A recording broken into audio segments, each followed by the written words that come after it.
Maaf ya kalau kelihatan slow dan sedikit berisik, karena saat ini aku lagi ada di pos ronda nih. Dan kalian tahu nggak sih, di sini tuh ramai banget. Lihat deh sekeliling aku. Tuh, ramai banget kan?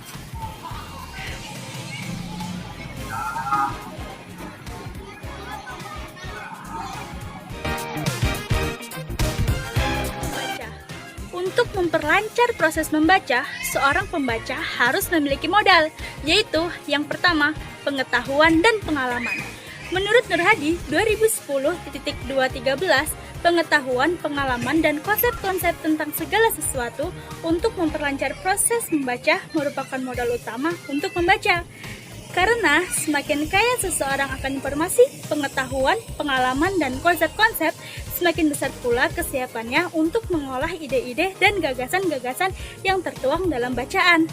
Dan yang kedua, kemampuan berbahasa atau kemampuan berkomunikasi lisan. Kemampuan membaca adalah kemampuan seseorang setelah ia dapat berkomunikasi lisan. Atau dengan kata lain, dalam urutan memperoleh kemampuan berbahasa atau urutan non-normal, komunikasi lisan mendahului komunikasi tulis. Sebelum orang dapat membaca dan menulis, tentu harus dapat berbicara dan mendengar terlebih dahulu. Ketiga, pengetahuan tentang teknik membaca. Secara garis besar, pengetahuan tentang teknik membaca itu meliputi pengetahuan tentang aspek-aspek membaca, pengetahuan tentang teknik membaca cepat, pengetahuan tentang membaca telaah. Yang pertama, pengetahuan tentang aspek-aspek membaca. 1. Keterampilan mengenali kata dan tanda baca. 2. Keterampilan memahami makna tersurat. 3. Keterampilan membaca kritis. 4. Kemampuan membaca kreatif. Yang kedua, pengetahuan tentang teknik membaca cepat. 1. Kemampuan membaca pemahaman dengan kecepatan di atas 400 kata per menit. 2. Kemampuan membaca dengan teknik skimming. Ketiga, kemampuan membaca dengan teknik scanning. Lalu selanjutnya yang ketiga, pengetahuan tentang membaca telaah ilmiah. Yang pertama, metode SQ 3R. Survey, question, read, recite, and review. Yang kedua, metode PQRST. Review, question, read, summarize, dan test. Yang ketiga, metode PQ3R. Prepare, question, read, recite, and review. 4. Tujuan membaca. Tujuan membaca dianggap juga sebagai modal dalam membaca. Kesimpulan-kesimpulan yang dibuat oleh para ahli dari beberapa penelitian yang telah dilaksanakan menunjukkan bahwa A. Gerak bola mata waktu membaca berubah kecepatannya sejalan dengan perubahan tujuan membacanya. B. Kemampuan seseorang dalam memahami bahan bacaan secara nyata dipengaruhi oleh tujuan membacanya. C. Tujuan membaca yang terumuskan secara jelas akan mempengaruhi perolehan pemahaman bahan bacaan. D. Seseorang yang mempunyai daya baca tinggi atau baik mampu memanfaatkan teknik membaca yang bervariasi sejalan dengan tujuan membaca yang akan dicapainya. Membaca adalah salah satu dari 4 kemampuan berbahasa pokok dan suatu bagian atau komponen dari komunikasi tulisan. Dalam komunikasi, tulisan lambang-lambang bunyi diubah menjadi lambang-lambang tulisan atau huruf. Ada juga beberapa pandangan menurut para ahli tentang membaca. Salah satunya yaitu menurut Tarigan 2008.7. Membaca dapat didefinisikan pula sebagai suatu proses yang dilakukan serta dipergunakan oleh pembaca untuk memperoleh pesan yang hendak disampaikan oleh penulis melalui media kata, atau bahasa tulis. Adalah kemampuan seseorang setelah ia dapat berkomunikasi lisan. Atau dengan kata lain, dalam urutan perolehan kemampuan berbahasa atau urutan normal, komunikasi lisan mendahului komunikasi tulis.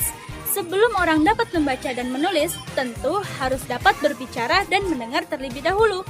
Contohnya, di mana anak kecil lebih dulu belajar berbicara sebelum ia dapat menulis. Karena biasanya pembicara saat berkomunikasi secara lisan cenderung kurang berstruktur dibandingkan dengan ekspresi tulis yang lebih berstruktur. Membaca nyaring dan membaca dalam hati. Membaca nyaring merupakan proses mengkomunikasikan isi bacaan dengan nyaring kepada orang lain.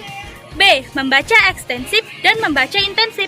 Membaca ekstensif merupakan pembaca yang dilakukan secara luas. Pada siswa diberikan kebebasan dalam keleluasan dalam hal memiliki baik jenis maupun lingkup bahan-bahan bacaan yang dibacanya. C. Membaca intensif. Membaca intensif merupakan program kegiatan membaca yang dilakukan secara saksama. Dalam membaca ini, para siswa hanya membaca suatu atau beberapa pilihan dari bahan bacaan yang ada. Membaca. Yang pertama, baca pilih atau selecting. Dilakukan dengan cara memilih bahan atau bagian bacaan yang dianggap relevan dengan kebutuhan pembacanya. Yang kedua, baca lompat atau skipping. Dipakai untuk menemukan bagian bacaan relevan dengan kebutuhan pembacanya. Dilakukan dengan cara melompati bagian-bagian yang tidak diperlukan. Yang ketiga, baca layap atau skimming. Baca layap adalah membaca dengan cepat untuk mengetahui isi umum atau bagian suatu bacaan.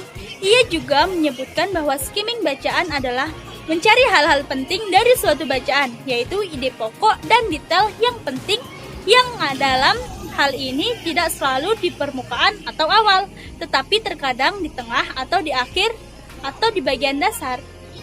Yang keempat, baca tatap atau scanning. Jenis membaca ini adalah jenis membaca yang sangat cepat.